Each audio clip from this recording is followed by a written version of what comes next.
Had a little downtime in between shop nights, so I'm just getting some of the electrical, some of the tedious stuff done in here. Let me kind of show you guys where we're at. I got some of the interior removed, the driver's seat, the back seat, of course, for easier access. Got the ground cable ran. I'm going to have my ground cable disconnect up by the driver's seat, just in case there's an emergency with any of the pumps or anything. We can disconnect that ground pretty quickly. The ground cable goes through the floor, connects directly to the frame for a nice strong ground. Other end of the cable runs back to the batteries that are in the trunk. I got the switch panel all done. Some of the easiest jobs always come out to be the hardest. I got the ashtray removed, the new Lincoln panel mounted, switches, switch extensions, the wirings. All the switches are wired up. Wire runs back to the car, where it will meet in the back for a junction block. That's really it for now. That was plenty of work for a few hours anyway. Thanks for watching.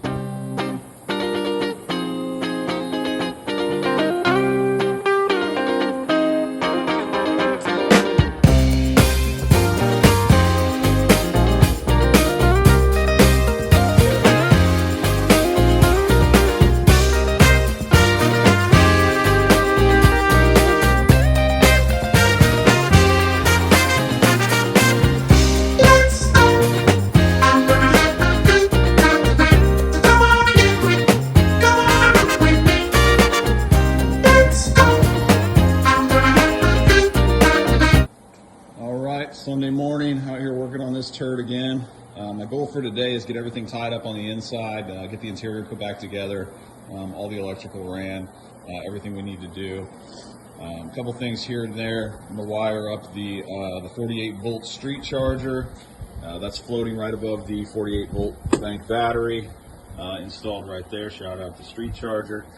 The battery line's got to come to the front of the car, connect to the street charger, and it's got a ground and a remote, kind of like an audio amp does. Then it has an output that outputs to that battery. So it should be pretty simple. Just got to put in the work and run the wires and all that good stuff. Yesterday I got the audio amp mounted to the back, so we got that up and out of the way. So that's all good. So I'll be able to drop the box in the hole here, and then get everything else kind of going, start getting those pumps mounted and all those solenoids taken care of and all that stuff. So a couple steps closer today, nothing too exciting. Have a great day. All right, Sunday fun day. Got a few things done on Abraham, the cleanest 1992 Lincoln Town Car in existence. Let's take a quick look. I'll show you guys what I got done today. I got some of the wires ran for both the street charger as well as the audio setup. I still have to mount the block for the audio setup. That's the bigger one there. Street chargers, 8 gauge to the back of the car. You see the little fuse holder mounted to the side there. Fairly clean setup. Everything runs into the car underneath the carpet. I got the interior 100% put back together. That is ready to go. See the ground disconnect here across the bottom. That can fold up and go under the seat too if needed. That's in case of emergencies and just disconnecting the ground for the whole hydraulic system. I got the switch panel done. Switch panel's all set. This one's going to be front up and front down, back up and back down, and then left rear corner, right rear corner, dumps for 3-wheeling corners. So that's all done. The switch panel's all wired up. All the wires are ran to the back. So it doesn't really look like much, but getting the interior back together, the back seat's all back together with all the wires ran, cleaned up a little bit in the back. Out back, I didn't do anything really today. You can see I got of course I got the street charger mounted up there that floats above the 48 bank battery. The audio amp is back there. Everything's all wired, ready to go. Junction block is mounted. That's going to be for the switch wiring, for easy disconnects in case there's any issues or problems or anything like that. One of these sides, you'll see I got the solenoids. They're mounted. They're not connected yet. Batteries are obviously in place. Battery hold downs are ready to go. You saw we'll paint those in a separate video. So we're really not too far away. We just got some pump mounting and things to do, some cleanup work. The back cylinders are actually all done as well. I don't know how much of that you can see. It's a coilover setup with the power balls welded to the rear end. So that's all ready to go. Coils are cut down 1 coil, so it sits as low as possible in conjunction with the ultra deep cups. We still got to do the front, so that's going to be a project in itself, and getting the cylinders done for the front. Still got to do a little bit of plumbing, running some lines up front, running some lines in the back. We got to mount some pumps and motors and solenoids and things like that, but I don't think we're really too far. A few more nights, I think we'll be all wrapped up. Before we get this trunk back together, I wanted to just take a minute and talk about these cylinder guides that you see over here. These cylinder guides are going to be prototype units from Seaside Customs. They are a full billet collar with a Delrin insert, and basically what they're designed to do is just keep things nice and quiet back here. For those of you that are familiar with hydraulics or have hydraulic setups or whatnot, you know that usually there's just a hole drilled back there and the cylinder feeds up through. Cylinders don't really mount to anything, so they just kind of bounce around in the hole when they're in use, so they can make all kinds of noise. They squeak, they bang, they do all kinds of stuff. So that's what these are going to prevent. So pretty cool, full billet collar, Delrin insert, really easy to install, only 2 bolts, and should quiet things down back here quite a bit. So we're looking forward to these coming out, and they'll be available soon. Thanks. Just wanted to shoot a quick video of the coilover hydraulic setup on this car. Kind of had a hard time understanding how all of this works when I was just learning about hydraulics and just trying to figure it out. You can see the hole up there. The hole up there goes through the goes through the factory bridge, and then you can see kind of the Delrin insert up there from those cylinder guides that we talked about. This cylinder here, obviously, when we jack up the car, the rear end jacks up with it. The cylinder will feed all the way up through that hole, probably about 6 inches or so, because it's a coilover. The coilover is exactly that, right? That means that the coil is mounted over the hydraulic cylinder. This is the cup. This is a super deep cup to make the car sit a little bit lower. They sit a little bit lower on the perch. You can see up under here, if you lift this up, you can see the power ball set up in here. This is welded directly to the rear end and allows the hydraulic cylinder to pivot in pretty much, I guess, a 360-degree direction in a ball formation. So no matter whether it's going up or it's hitting sides or what have you, it's designed to kind of move with it. Of course, the top of the spring we had to trim down a little bit to make the car sit really low. Top of the spring will sit at the top of the factory bridge, and that's what will support the car pretty much all the time. And when you engage the hydraulic pump, it will pump fluid up into this fitting here, into this cylinder, and then the cylinder will raise right at the bottom there, will come out, and that's what's going to lift the car. So for those of you that didn't know, now you know.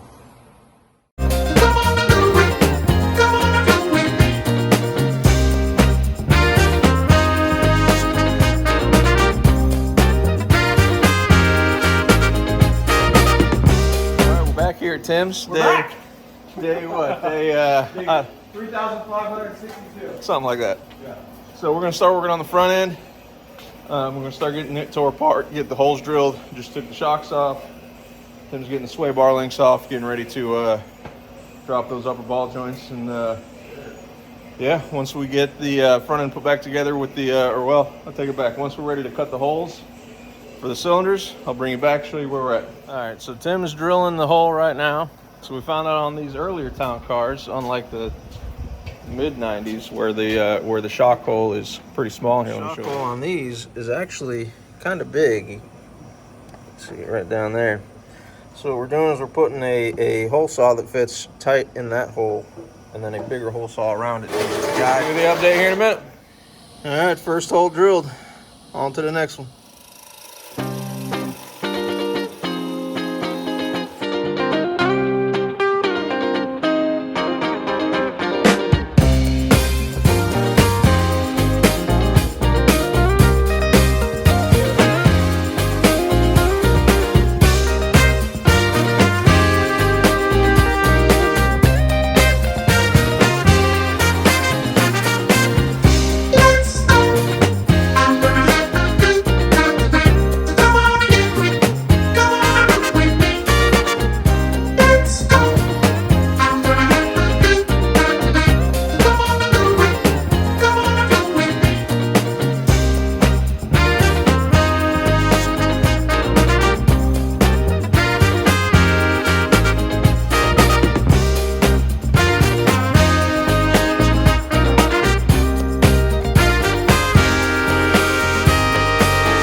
So the holes are cut. Tim's putting the cylinders together. Oh, almost. You got our donuts. Yep, we got the deep cup in the front. So we're getting ready to test the first coil. Start to reassemble the front end. See how low it's going to be if we need to trim something. So I'll show you that once. There's the 2-ton setup on the front right there. So yeah, we'll see if we need to cut some more. Maybe not. Probably. We'll see. That's a wrap tonight. Thank God. We got the front end all squared away. Cylinders are in. Put the springs in. Listen, they're 2-ton pre-cuts from Hoppos. I think it's actually going to sit just right without having to trim it. Of course, we won't really know until the whole car's down and the weight's down and everything. But just from jacking it up with the tire on it, it looked like it was going to sit pretty good, pretty level from where the back looked. Yeah. So other than that, I'll give you a little shot of the cylinders in here. There you go, man. There's the 2-ton springs,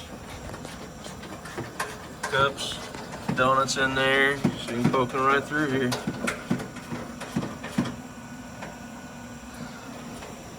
There you go.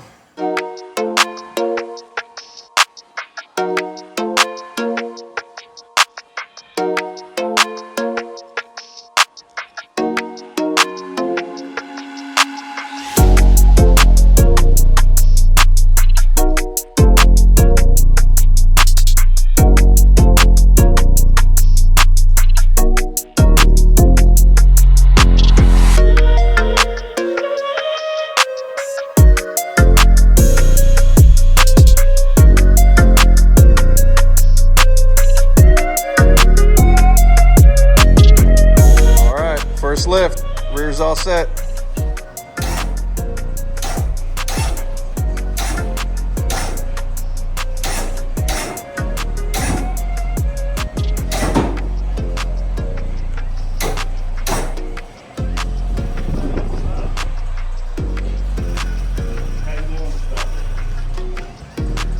All right, final day on the town car build. We got it done. It's all set. I think it's sitting low. Tim don't think it's sitting low enough. I'm back from the maiden voyage. Everything functioned awesome. The cylinder slides, I gotta tell you, they're amazing. They did their job. It was as quiet as can be. No squeaks, no rattles, no thuds. Car floats. We nailed the spring setup, and it lays. I think it lays good. I think it's low enough. I don't know if Tim does, but we'll see if he wants to cut coil. It's his car. Other than that, man, So we gotta let it wear in. We gotta let it wear in just a little bit. Let those springs settle a little bit. Yeah. Maybe it'll be low enough for me. My main thing is not only is it low as possible, we want it as even as possible too. that's true. Down. That's So true. That's true. we've We've got a couple bugs to work out. Bugs to work out. For sure. But other than that, Functionality wise, everything works perfect. Solid. For my first hydraulic car, the wiring, everything works exactly like it should, which is fantastic. no leaks, which is good. Those cylinder slides in the back, it's quiet. The car's super quiet when it goes down the road. It doesn't bang, it doesn't clank, anything like that. And Tim's spoiled. He don't know no better. This is his first hydraulic car. That's true. He hasn't been in one without him. That's traditionally just cut with the cylinder flapping around back there. So yeah, keep an eye out for those. We're gonna try to hit the market with those soon. Yeah. Other than that, we'll get some rolling videos once we work the bugs out. Thanks for joining us on this build. Yeah, it's been a journey. It's been a hot, sweaty journey. It's been a hot, sweaty journey. For sure. We're ready to get out and hit the streets and just enjoy the fruits of our labor. That's it. This one, we broke this build up into a couple different videos, like 3 or 4 different videos. Next week, we got one longer video of a 65 Rivy build. Dean mainly built that one. That one went through his business. We all helped him out a little bit. So keep an eye out for that one the following week. We'll catch you on the next one.